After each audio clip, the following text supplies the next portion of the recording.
Hi friends, welcome to my channel knowledge brings wisdom. आज हम जानेंगे how to grow our money.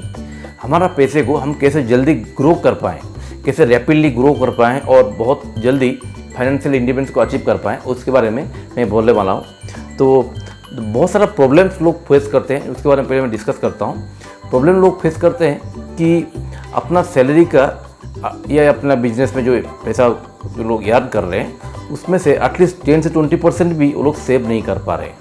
आप अगर कोई भी पास डाटा देखें कि लास्ट 10 साल में अगर आप 5 लाख कमा रहे हैं ईयरली, तो लास्ट 10 साल में 50 लाख आप लोग कमा चुके हैं।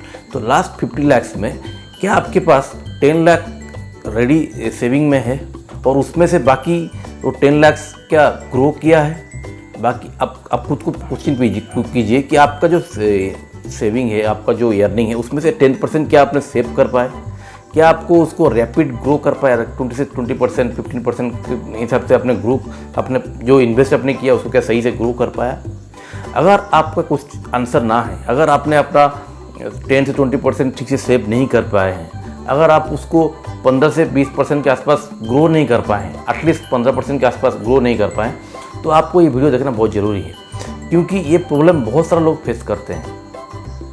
नॉर्मली लोग लोन ज़्यादा करते हैं और अपना मनी को ग्रोथ को फोकस ही नहीं करते हैं। अपना फोकस जो है वो जो चाहिए उसको ख़रीदना या तो क्रेडिट कार्ड से या तो लोन से या ऐसे ही डिफरेंट वे से ख़रीद लेते हैं, लेकिन अपना ग्रोथ, मनी ग्रोथ जो बहुत ज़रूरी है, जो कि इन फ्यूचर में आपको बहुत प्रॉब्लम से सेव कर सकता है, उस पर फोकस नहीं करते हैं। तो फ्रेंड्स, इसके लिए अगर आप चाहते हैं कि आपका मनी ग्रोथ हो और आप फ्यूचर में अपना मनी स्ट्रेस से फ्री हो पाएँ, तो वीडियो को ज़रूर पूरा देखें और अपने नॉलेज को बढ़ाइए, क्योंकि इस चैनल में हमारा यही मोटो है कि आपका जो मैनेजमेंट डिसीजन मेकिंग स्किल्स जो है वो डेवलप हो और आप कोई भी डिसीजन बहुत ईजीली ले पाएँ through your knowledge, through your experience, through your expertise and learning. Not कोई बोल दिया कि भाई यहाँ पे सेव कर दो, कोई बोल दिया दूसरी जगह सेव कर दो। मेरे बहुत सारा रिलेटिव्स हैं जो कि बहुत गलत जगह पे सेव करने के बाद अपना पूरा पैसे को लॉस किए हैं। तो ये सब बेसिक नॉलेज आपको जानना बहुत ज़रूरी है। तो चलिए शुरू करते हैं। जो पहला टिप्स है वो है कि आपको जो मनी मैनेजमेंट को पहले 3 हिस्सा में डिवाइड कीजिए। अब 4 से 5 हिस्सा में डिवाइड कर सकते हैं, पहले 3 से चालू कीजिए। पहला है आपका इनकम अकाउंट, जहाँ से आपका इनकम हो रहा है। दूसरा है आपका सेविंग अकाउंट, जिसमें कि आप अपना इमरजेंसी के लिए कुछ दूसरा जो कि रेगुलर खर्चा नहीं है, जो कि दूसरा खर्चा है, इमरजेंसी वाला खर्चा के लिए आप उसको सेविंग अलग से अकाउंट किया। और तीसरा है इन्वेस्टमेंट अकाउंट। आपके अकाउंट से जो पैसा इन्वेस्टमेंट होना है उसको 10% या 20% उसको अलग कर दीजिए। बाकी 10 से 20% आपके हिसाब से कैलकुलेट कीजिए कि आपको कितना एक्सपेंस है। पहले आपको कैलकुलेट करना पड़ेगा, क्योंकि आपको अननेसेसरी एक्सपेंस नहीं, आपको नीड जो ज़रूरी एक्सपेंस है उसको पहले कैलकुलेट कीजिए और बाकी कुछ खर्चा वांट्स के लिए रखिए। और नीड और वांट्स के लिए जितना खर्चा चाहिए उसको अपना अकाउंट पे रख के बाकी सेविंग 2-3 साल के लिए आपको जो कुछ ज़रूरी चाहिए उसको सेविंग फंड में रखिए, सेविंग अकाउंट। और एक अकाउंट करना है, सेविंग अकाउंट में रखना है। और थर्ड अकाउंट जो है वो है इन्वेस्टमेंट अकाउंट। आपका 10 से 20%, आप ज़्यादा भी कर सकते हैं। अगर आपके पास खर्चा कम है, एक्सपेंस कम है और सैलरी ज़्यादा है, अगर आपके पास मैरिज नहीं हुआ है और खर्चा कम है, तो आप इन्वेस्टमेंट को 30 से 50% तक ले सकते हैं। सेविंग को 10 से 20% तक ले सकते हैं। अगर 50% में आपका एक्सपेंस हो जा रहा है तो एक्सपेंस छोड़ के बाकी अकाउंट आपका पैसा आते ही आपने कन्वर्ट कर दिया अपना सेविंग और इन्वेस्टमेंट अकाउंट में। ये है पहला स्टेप। ये पहला स्टेप आपको बहुत मदद करेगा आपको फ्यूचर प्लानिंग करने के लिए। और सेकेंड टिप से हमने क्या किया, इन्वेस्टमेंट को पहले इन्वेस्टमेंट के लिए पैसा को अलग कर दिया, अलग अकाउंट में रख दिया। और उसके बाद हमें नेक्स्ट स्टेप क्या है, हमें सही से उसको इन्वेस्ट करना है। लोग गलती यहाँ पे करते हैं कि या तो कोई ऑर्नामेंट खरीद लेते हैं या कोई इंश्योरेंस परचेज कर लेते हैं, या पे कोई बोल दिया दूसरी जगह पे इन्वेस्ट कर दो, ऐसे ही रैंडम इन्वेस्टमेंट कर देते हैं, जो कि हमें ऐसा नहीं करना चाहिए। हमें गोल बेस्ड इन्वेस्टमेंट करना चाहिए। कोई भी गोल हमें सोचना चाहिए, जैसे हमें रिटायरमेंट करना है, रिटायर होना है, हमें किड्स का एजुकेशन करना है, कोई भी और ऐसा कुछ जो बहुत बड़ा गोल है उसको सोचना है, तो उसी हिसाब से इन्वेस्ट करना है।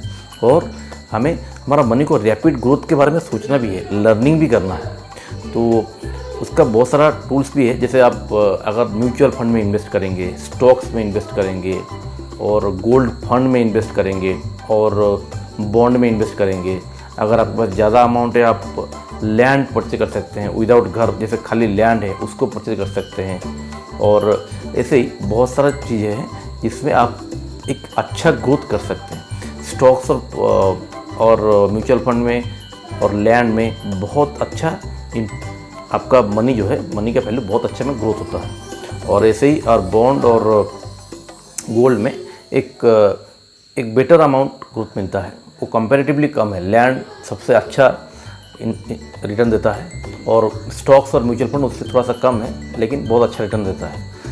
और उससे कम वाला है बॉन्ड और गोल्ड, लेकिन वो कंपैरेटिवली एफडी से ज़्यादा अच्छा रिटर्न देता है। तो ये आपको स्टेप कुछ परसेंटेज आपने, अगर आपके पास ज़्यादा पैसा है तो कुछ लैंड परचेज कर सकते हैं, अगर आपका उतना पैसा नहीं है तो कुछ म्यूचुअल फंड, कुछ स्टॉक, कुछ गोल्ड, कुछ बॉन्ड आप डिवाइड कर सकते हैं। और उस आपका जो इन्वेस्टमेंट जो ये है, आप गोल बेस्ड करना है, और आपको रैंडम बाइंग सेलिंग नहीं करना है। कोई आप मेंटर चूज कर सकते हैं, और गोल बेस्ड अप्रोच में आप ऐसे स्टॉक, म्यूचुअल फंड, गोल्ड और बॉन्ड्स खरीद सकते हैं। और कुछ अमाउंट आप लैंड अगर आपके पास ज़्यादा है तो कर सकते हैं। और बाकी ये है आपका जो अच्छा इन्वेस्टमेंट के लिए ये है।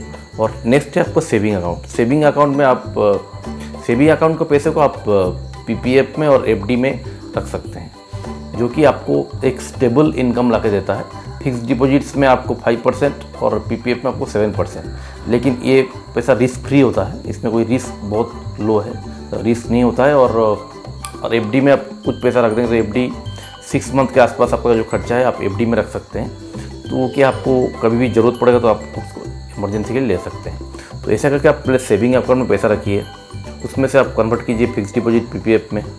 नेक्स्ट जो है आपका खुद का खर्चा, जो आप जहाँ से कमा रहे हैं उसमें नेक्स्ट जो बचेगा उसको आप खर्चा कीजिए। और मैं कहूँगा कि आप कुछ अमाउंट, अपना सैलरी का कुछ अमाउंट आप डोनेट ज़रूर कीजिए, दूसरे को हेल्प ज़रूर कीजिए। वो अगर आप करेंगे तो भी आपका मनी रैपिड ग्रो होगा। आप अगर आपका पैसे को दूसरे को हेल्प करने के लिए यूज़ कर रहे हैं तो भी आपका पास बहुत ज़्यादा पैसा आएगा, और ऐसा होता भी है। तो ये सेकंड टिप्स है, इसको भी आप फॉलो करेंगे तो बहुत अच्छा आपका ग्रोथ मिलेगा।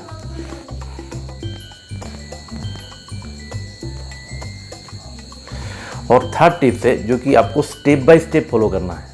आप अगर पहला स्टेप ठीक से लिया, आपने सही से अकाउंट खोला, थर्ड आपने जैसे मैं बोला वैसे डिवाइड करके गोल बेस्ड इन्वेस्ट किया, तो थर्ड अप्रोच जो आपका होना चाहिए वो है एसेट क्रिएशन। क्योंकि आपको काम करके पैसा कमा रहे हैं और वो पैसे को सही से ग्रो कर रहे हैं, उसके साथ साथ में आपको ये सोचना है कि अगर मैं काम नहीं कर पाया तो मैं क्या क्रिएट करूं जो कि मेरे लिए पैसा कमा के दे। तो आपको वो एसेट के बारे में आज से सोचना चाहिए। आप फिजिकल एसेट भी क्रिएट कर सकते हैं, आप डिजिटल एसेट भी क्रिएट कर सकते हैं, क्योंकि टेक्नोलॉजी ग्रो कर रहा है तो डिजिटल एसेट भी आपको बहुत अच्छा रिटर्न दे सकता है कंपैरेटिवली फिजिकल एसेट। तो फिजिकल एसेट आपको जैसे जानते हैं कि आप कोई घर खरीद के भाड़े में दे सकते हैं, आप कोई गाड़ी खरीद के भाड़े में दे सकते हैं, आप कोई दूसरा ऐसे कुछ रेंट टाइप का कुछ इनकम क्रिएट कर सकते हैं। और डिजिटल एसेट आप video creation, course creation, website making, blog making, जैसे कि बहुत सारा आइडियाज़ है। आप एसेट क्रिएशन के बारे में भी सोचिए। और कंसल्टिंग भी एक अच्छा, आपका जो नॉलेज है उसको आप कंसल्टिंग करें, आप अगर आप दूसरे को एडवाइस करें तो उसमें भी आपको एक अच्छा इनकम क्रिएट हो सकता है। कोचिंग भी एक अच्छा बिजनेस है, आप दूसरे को कोच कर सकते हैं, कंसल्ट कर सकते हैं। ऐसे बहुत सारा वे है, आप बहुत सारा वे से अपना नॉलेज को बढ़ाते रहिए और नॉलेज को शेयर भी करते रहिए, तो भी आप एसेट बिल्डअप कर सकते हैं। डिफरेंट एसेट आपको डिफरेंट वे से आपका अर्निंग बढ़ाता रहेगा। और आपका जब आप खुद काम नहीं भी कर रहे हैं, आपका एसेट आपके लिए काम करेगा। तो एसेट क्रिएशन आपको ज़रूर उसके बारे में सोचना चाहिए, तो आपको फाइनेंशियल इंडिपेंडेंस बहुत इजीली अचीव हो पाएगा। तो फ्रेंड्स, आशा करता हूँ ये वीडियो आपको अच्छा लगा है और जो टिप्स मैं बोला हूँ उसको फॉलो करने से आपको बहुत काम आएगा और आप मनी को आप बहुत रैपिडली ग्रो कर पाएंगे और एक बहुत अच्छा वेल्थ क्रिएट कर पाएंगे। तो वीडियो अगर अच्छा लगा है तो इसे लाइक और शेयर जरूर कीजिए।